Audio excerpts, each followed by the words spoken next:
19:20 y le estamos dando la bienvenida a alguien que es militante católico, director de cultos de la provincia de Buenos Aires. Se llama Juan Torreiro, y me encanta que esté al aire para decir lo que piensa aquí en La Gráfica. ¿Qué tal, Juan? Gabriel Fernández te saluda. ¿Qué tal, Gabriel? Buenas tardes, ¿cómo andás? ¿Todo bien? Un gusto estar en el programa. Un saludo a toda a la audiencia que está escuchando.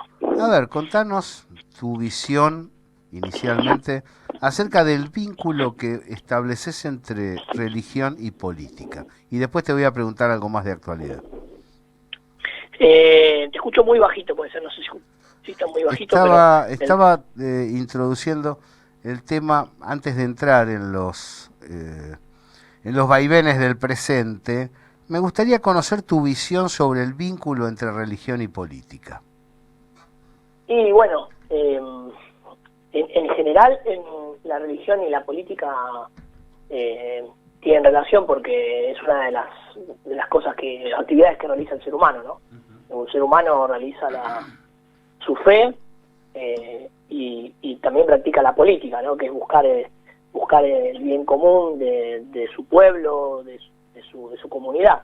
Entonces nunca la religión y la fe pueden estar separadas, ya que la fe se vive en comunidad y la política se practica en comunidad. Entonces, a partir de ahí, una persona de fe bien comprometida y que entiende, por lo menos desde mi fe, que soy católico, cristiano, y te llama a ayudar a los más necesitados, a que nadie le falte nada, porque todos son hijos de Dios, hija de Dios. Uno tiene que comprometerse de que eso esté garantizado en la comunidad en la que uno vive, ¿no? ¿Cómo se traduce eso al presente?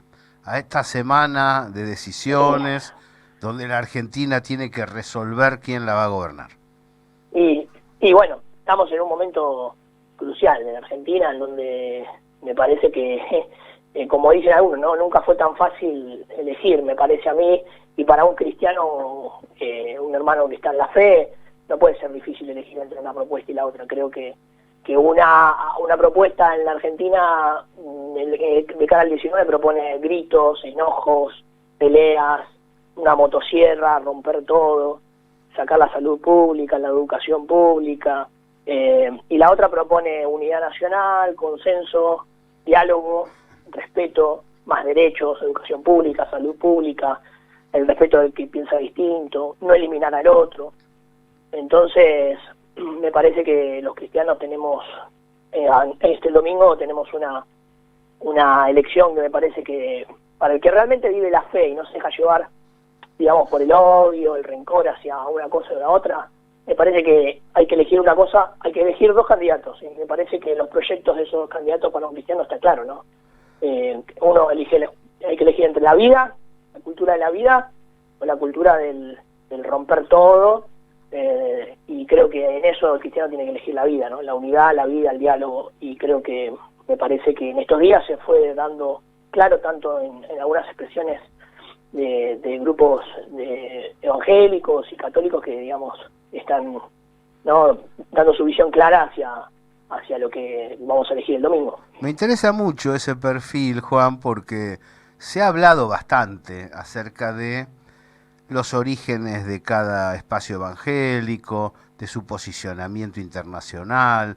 A veces se los ha criticado duramente. ¿Cómo es el mapa de lo que sucede en modo religioso en el pueblo argentino en este presente? Partiendo de una idea conocida que admito y me parece genuina, de la expansión del cristianismo por una gran parte de nuestro pueblo, pero en detalle, a modo de congregaciones, iglesias, lugares de encuentro. Bueno, para hablar del mundo evangélico, ¿querés que empiece hablando de eso? Por ejemplo.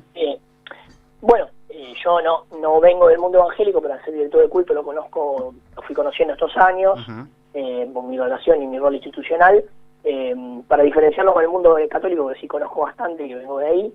Es digamos, la iglesia evangélica es horizontal, ¿sí? No tiene un ordenamiento vertical como puede tener la iglesia católica, que tiene el Papa, los obispos, sacerdotes, ¿no? La jerarquía. No hay jerarquías, sino que es más horizontal. Y entonces hay distintas vertientes. En Argentina hay dos clases digamos, dos líneas pastorales, digamos, evangélicas.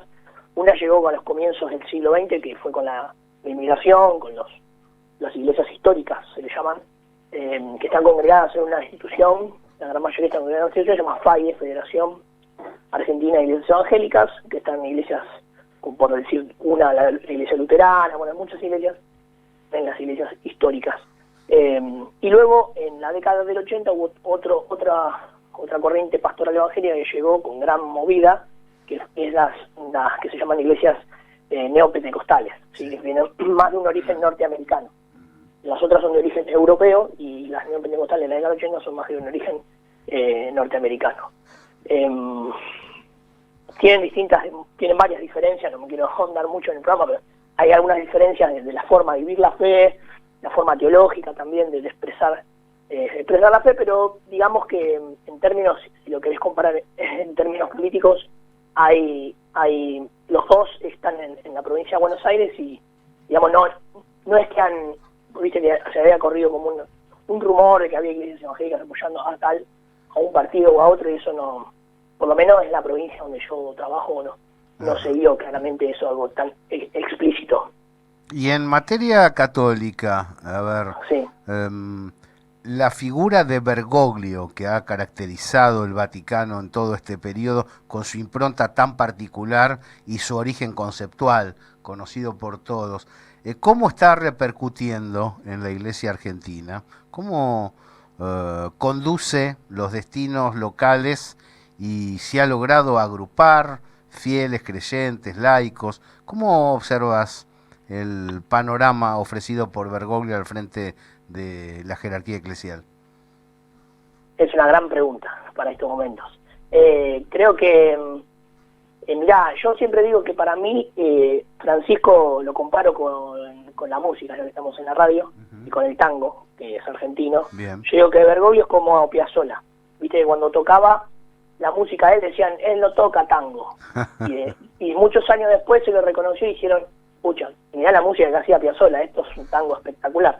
Y yo creo que Francisco pasa lo mismo adentro de la iglesia. Muchos se resisten o se sienten incómodos ante el pensamiento de él, no es mi caso, ¿no? Donde yo me siento muy cómodo en el pensamiento de Francisco, pero hay gente que todavía no lo reconoce. Yo creo que Francisco toca un tango que todavía muchos obispos, sacerdotes y laicos de la iglesia católica no saben bailar, y creo que va a ser reconocido con el tiempo. Ese es mi modo de ver. Ahora, creo que sí hay una parte de la iglesia que lo salió a bancar mucho a Francisco, se vio claramente en estos últimos meses con el desagravio los agravios y las calumnias que hizo el candidato Milei hacia Francisco, que nunca, yo creo que por mi memoria, tengo casi 40 años, nunca vi que un candidato a presidente en Argentina diga algo de un papa católico, y más aún que es argentino, conocido por todos y queridos. Creo que fue muy muy duro, y creo que es un buen premio para que te critique, sí, que te critique un liberal conservador en la Argentina. Es un buen premio. Vos escribiste un libro sobre el Papa, ¿es así? Sí, escribí un libro sobre el Papa, se llama Sean protagonistas. Bien, lo vamos a buscar. Sí, bueno, el libro lo que hace es reúno ahí, es un compendio sobre el pensamiento social del magisterio de Francisco. Entonces, digamos, quería cambiar la idea de antes. La Iglesia Católica, grupos de la Iglesia Católica como los curas villeros, los curas de Opción por los Pobres y mucha gente de la Iglesia salió a bancar a Francisco. En realidad, el enojo de los liberales tiene que ver un poco lo que también habla mi libro. No es con Francisco nada más, sino es con la doctrina social de la Iglesia, ¿no? Que es buscar la justicia social, el concepto de subsidiariedad, el concepto, ¿no?, de solidaridad, de que todas las personas merecen, como hijos de Dios, personas tienen que tener la dignidad del trabajo. Si el Estado, si una persona que tiene una necesidad, el Estado tiene que estar ahí para ayudarlo. Bueno, si uno lee los textos de Francisco lo va a encontrar eso. Por eso a los liberales, la escuela austríaca que sigue Milei, les molesta, porque ellos creen en la libertad del mercado, ¿no? Y eso que Francisco critica mucho en sus encíclicas sociales, que no podemos dejar al mercado que maneje, no podemos poner en el centro del mercado, en el centro tienen que estar las personas. Entonces, nosotros como católicos creemos, desde la doctrina social de la Iglesia, de que en el centro de toda política económica de un Estado tiene que estar el ser humano, y no el mercado. Entonces, los liberales tienen como Dios al mercado, y nosotros tenemos en el centro a la persona, que para nosotros es lo más sagrado que hay. entonces debemos proteger a toda la sociedad, ¿no? Hace pocos días atrás un dirigente industrialista nos decía, pasa también que en cierto modo está prohibido ser cristiano en la Argentina. Hay una especie de hostigamiento a la creencia y una suerte de idealización, ¿no? De lo laico, no de lo laico, de lo ateo o de lo que está alejado de, bueno, una concepción que está relacionada con la fe. ¿Es así? No te escuché el comienzo. ¿Qué decía? Como que el progresismo y el liberalismo coinciden en cuestionar a los sectores que sí. levantan el cristianismo como bandera, o inclusive otras religiones. Sí, yo creo que lo que le va, los liberales y el progresismo lo que quiere hacer es tratar de aplicar medidas que hicieron en Europa o en otros países en Latinoamérica. Y el problema es que en Latinoamérica el pueblo, desde su comienzo, los pueblos originarios, que lo tenemos bien enraizado en nosotros, somos sumamente creyentes. Entonces Latinoamérica no penetra. Culturalmente el progresismo o el liberalismo no pueden penetrar porque la gente es muy creyente, sea la religión cual fuere. Mirá, hay una encuesta del CONICET del año 2018 que hicieron, el Grupo de Religión y Sociedad, que tiene el CONICET, que dice que 8 de cada 10 argentinos creen en alguna religión. Entonces, nada, es muy difícil penetrar en un pueblo que es creyente. Entonces, y aparte creyente, y de ese 80%, la gran mayoría son cristianos, entre católicos y evangélicos, y casi todas las religiones abrazan el tema de buscar el bien común, de que todas las personas puedan tener trabajo. ¿Hay diferencias entre el sur y el norte de América en la concepción cristiana? ¿Es posible que aquí haya más énfasis en el bien común, mientras que la individualidad sea realzada en Estados Unidos? Sí, puede ser. Justamente esta semana, bueno... Digo, porque las reformas ahí que generaron distintas vertientes internas de la Iglesia han tenido su peso, ¿no? A la hora de explicar el individualismo, justificarlo, y en otros casos explicar las luchas sociales y fundamentarlas. Tal cual. Si vemos por ejemplo, las cartas del CELAM, que es la Conferencia Episcopal Latinoamericana de Puebla, de Medellín, que son de Latinoamérica de acá 60, 70, bueno, después está Aparecida también, muchas encíclicas que son de Latinoamérica, del Episcopal Latinoamericano, son distintas a los de Norteamérica. Acá se reconoce se ensalza mucho el tema de no, se reconoce la propiedad privada, pero siempre que está al servicio, es un servicio social de las personas, no como algo individual, que no, tiene que estar primero la propiedad privada tiene que estar al servicio como un social, ¿no? Entonces eso lo remarca mucho el episcopado latinoamericano, por eso también Bergoglio viene de ahí, por eso también lo ensalza, pero eso son cosas que están en la doctrina social de la Iglesia. Lo que pasa que, como decís vos, cada sociedad también va acomodando la doctrina a veces, ¿no? Claro. Entonces me parece que nosotros lo que creemos en Jesús, creemos en la comunidad, creemos en el bien común, como las primeras comunidades cristianas que ponían todo en común. Bueno, nosotros queremos que el Estado nos tiene que ayudar a poner todo en común y que nadie quede afuera, ¿no? Eso es un poco lo que nos enseña Jesús y nos enseña la doctrina social de la Iglesia para los que somos católicos. Juan Torreiro, te mando un fuerte abrazo desde la gráfica, vamos a seguir en contacto. Abrazo grande y suerte con Gimnasia, vos que sos hincha Lobo, ¿no? Ahí así creo que necesitamos una ayudita, ¿no se puede hacer una gestión celestial para que nos salvemos del descenso?